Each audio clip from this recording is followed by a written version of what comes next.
If you've made it to this point so far, you've so far learnt variables, user input, the print function, your conditionals, and we've now been looking at for loops.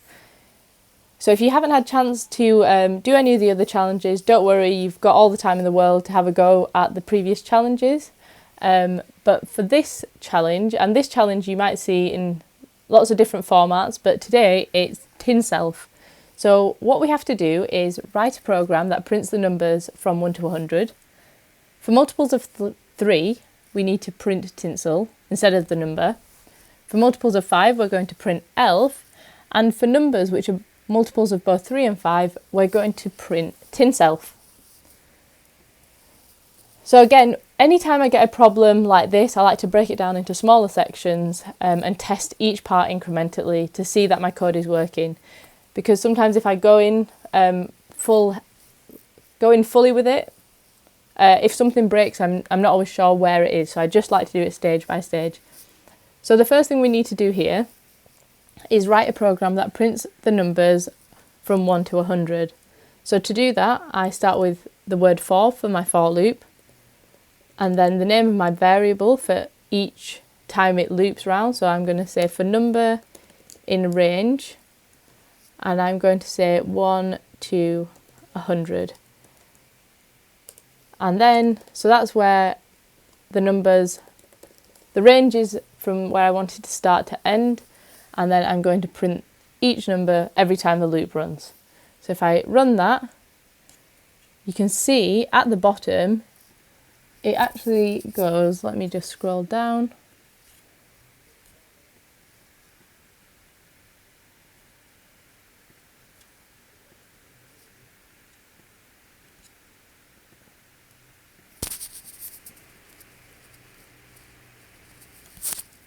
So you can see there, it scrolls down to number 99.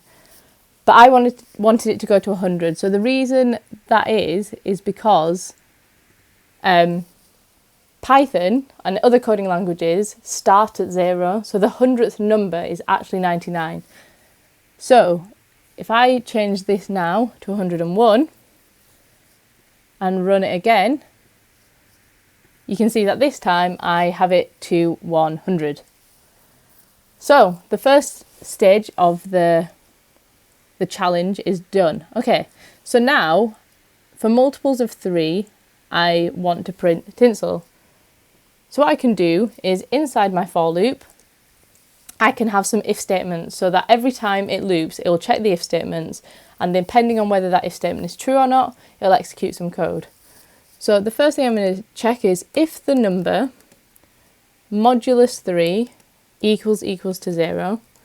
And what that means is if when the number is divided by 3, it has no remainder, so that's how I'm working out that it's a multiple of 3, then I'm going to print tinsel. So again, now that I've written a bit of code, I'm going to run that to test it out. So if we can see on the right hand side, 1, 2, and then instead of 3, it's tinsel.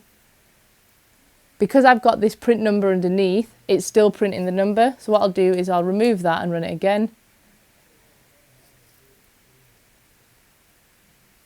And that's just printing tinsel. So let's have a look at my code.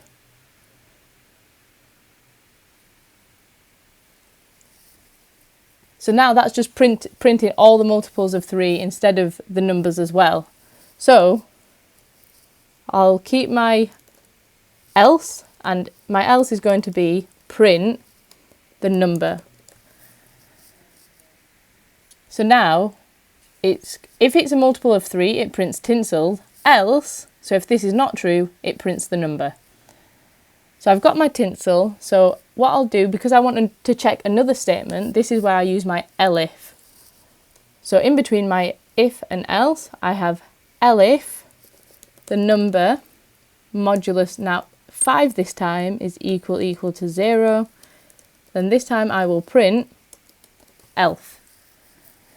If we run that again, you can see now we have 1, 2, tinsel for elf.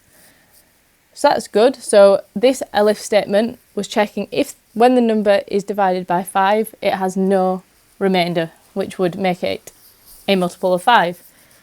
So the last part of our question is checking if the multiple is of 3 and 5. So to do that, I'm going to use another elif statement, and I'm going to say elif the number modulus 3 is equal to 0, and